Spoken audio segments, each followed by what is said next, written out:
There are songs that accompany a game, and then there are songs that become inseparable from it.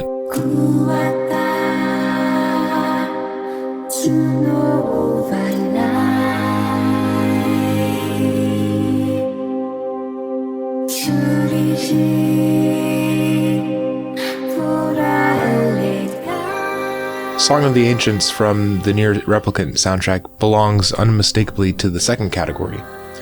Composed by Keiichi Okabe and performed with vocal work by Emil Evans, it's one of those rare pieces of video game music that doesn't just set the mood, it articulates something that the story itself can barely say out loud. My approach to music and games is probably different from most reviewers. I'm not satisfied by the soundtrack is beautiful or the music's atmospheric and trying to analyze the melodies. Those phrases are technically true of the Song of Ancients, but they tell you almost nothing about why it works. Why does it feel that way? What in the melody, the harmony, the instrumentation, the production choices, what specifically creates that emotional response in us? And perhaps most importantly, how does the music mirror the characters it belongs to? In this video, I want to focus on one of the most fascinating elements of this piece, the fact that the Song of the Ancients exists in two distinct versions.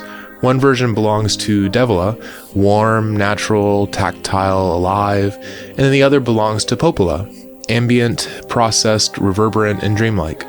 Two twins, well, one set of twins, two versions of the same song. And in that difference lies the entire tragedy of who these women are. To understand the music, you first have to understand the characters.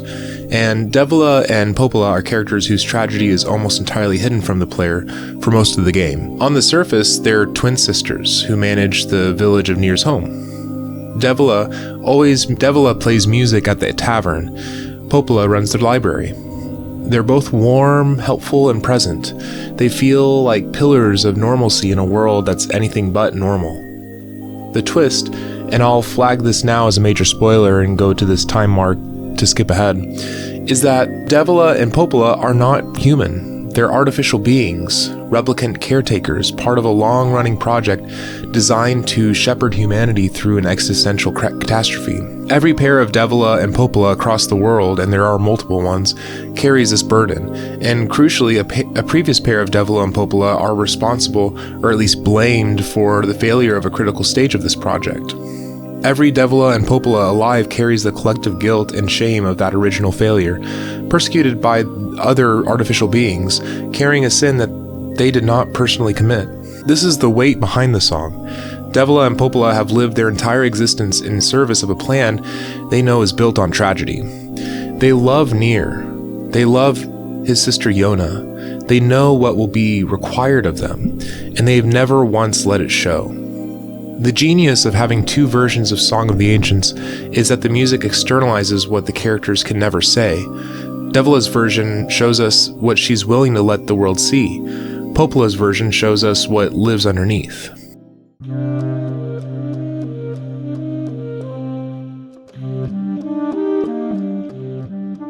Devola's version of the Song of the Ancients is built from the sounds of presence.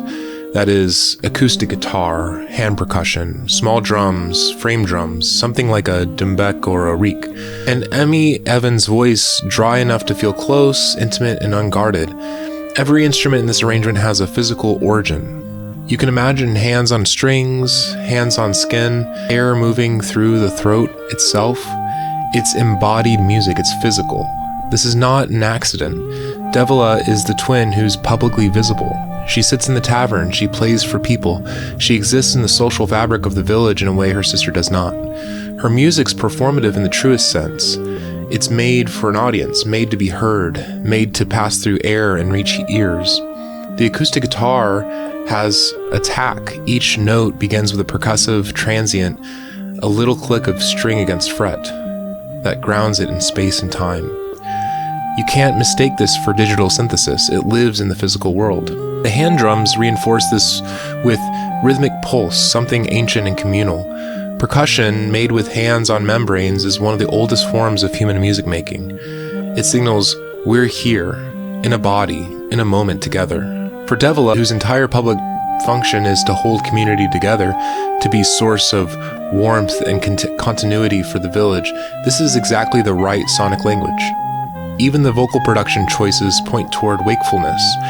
Evan's voice sits relatively forward in the mix. There's some reverb, but it's modest, room reverb rather than a hall, suggesting an intimate space rather than an infinite one. You feel like she's singing to you from across a small room. This is the conscious, present, waking world version of this melody.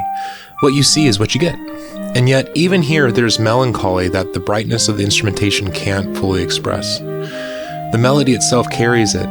Those characteristic phrases that resolve in ways that feel like sighing, like putting something down after carrying it for too long. The song is joyful in texture, but aching in shape.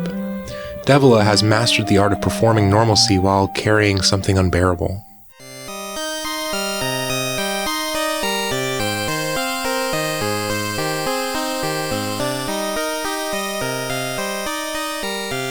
Then there's Popola's version. If Devola's is the sound of the world as it is experienced consciously, Popola's is the sound of the world as it's processed in sleep. The acoustic guitar's gone, replaced by synthesized pads that bloom and decay without clear attack. The hand percussion dissolves into something textural, almost subliminal. Not a rhythmic anchor, but an atmospheric wash. The voice is still Emmy Evans, still recognizably the same melody, but now it's processed, reverberant, layered in ways that make it feel like it's coming from inside your head rather than from across the room. There are moments where it's hard to tell where the voice ends and the ambient texture begins. The boundaries are deliberately blurred. This is the sonic language of the subconscious, a place where memory lives, where guilt is processed, where the things we cannot say to anyone find their form. Popola is the twin who manages the library, who's a keeper of records, keeper of knowledge, keeper of the plan, and critically she carries it alone inward without the social outlet that Devola's public musical life provides. The heavy reverb in Popola's version creates what sound designers sometimes call a sense of space that's impossible.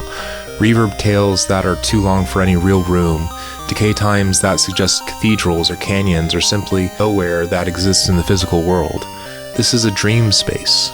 This is the architecture of the mind under stress. When we dream, our emotional memories lose their edges. They bleed into one another. Things that happened years ago feel immediate, and things happening now feel distant and unreal. Popola's version of Song of the Ancients sounds like that. The digital synthesized nature of the arrangement is worth dwelling on too. There is something deliberately inhuman about it, and this is not a negative quality, but a precise one. Popola is artificial. She knows she is artificial.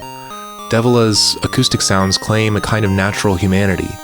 Popola's digital sounds do not bother to make that claim. Underneath the warmth of the melody, there's something that admits, I am made. I am a construct. I was designed for a purpose I did not choose. The synthesis is paradoxically more honest.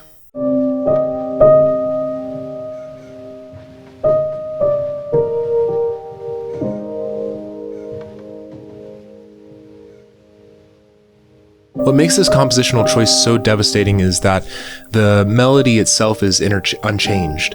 The same notes, the same phrasing, the same emotional shape, heard through two completely different sonic worlds. This is not two different songs, it's one song experienced from two different states of being. In music theory, we talk about how orchestration and arrangement can fundamentally transform the emotional character of a melodic line without altering a single pitch.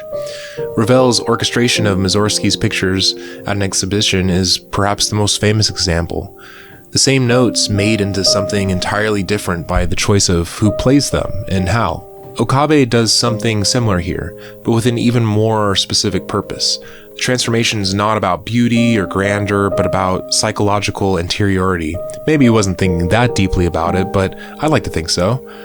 The melody in Song of the Ancients follows an arc that feels searching, phrases that reach upward and then settle, that push toward resolution and find something that's almost but not quite peace. Harmonically, there are suspended tones that linger before resolving, creating moments of gentle but persistent tension.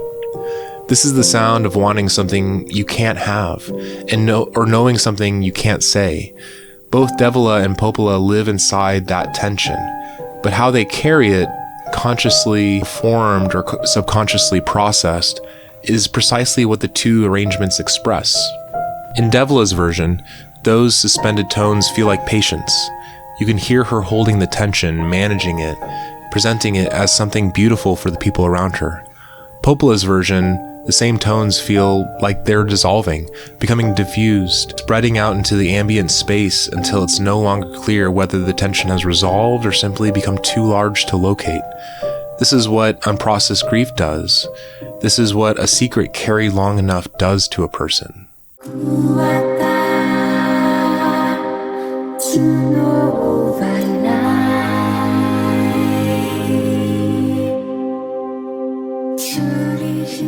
One final element worth addressing, like much of the NieR soundtracks. Song of the Ancients features lyrics sung in what Emmy Evans developed as a chaos language, a constructed vocal language with no fixed semantic meaning, assembled from fragments of real languages transformed and recombined into something that feels linguistic without being decodable. As a side note, my mom listened to some of these songs and she got distracted by the lack of meaning in the words, whereas I listen to the songs and I am totally enamored by the melody and music because they have no meaning. This choice is fascinating in the context of Devola and Popola because it enacts something their story is fundamentally about, communication that cannot communicate. Devola and Popola cannot tell anyone who they are, what they know, what they've done, and what they carry. They have access to the full truth of the world's situation, and they must remain silent about it, performing warmth and helpfulness while everything they know is unspeakable. The chaos language puts the listener in a similar position to the villagers who hear Devola play. You can feel that something is being expressed, something with emotional weight and specificity, but you cannot access that content. You don't know what it's saying. You receive the emotion without the information. This is, in a dark way, exactly the experience the characters are having. They're full of information they can't share. What passes between them and the people they love is emotion, real, genuine emotion, but the meaning underneath remains locked away. In Devola's version, even the incomprehensibility of the lyrics feels communal, a kind of folk music tradition where the feeling of the song is more important than any specific meaning. In Popola's version, the same unintelligible phrases take on the quality of a mind talking to itself, using language that's worn down to pure affect, words that have repeated for so long that they've lost their edges. Conclusion. You don't need a college degree to be devastated by Song of the Ancients. You just need to play the game, to love these characters before you understand them, and then to understand then when it's too late. But I believe that the analysis has its own value, not to explain away the emotional response, but to deepen it. When we understand that Devola's acoustic guitar and forward-placed vocal is a deliberate choice to express conscious presence, and that Popola's ambient synthesis and hall reverb is a deliberate choice to express psychological interiority, we're not reducing the music to a technique. We're recognizing the craft that made the feeling possible. Keiichi Okabe and the NieR sound team made a decision to give these two characters not different songs, but the same song heard differently. That is a profound compositional choice, and it mirrors the tragedy of the characters precisely. Devola and Popola are the same. They were made the same. They carry the same burden. They love the same people. But they have internalized their situation differently. One has learned to perform. One has learned to disappear into the enormity of what she knows. Thanks for watching.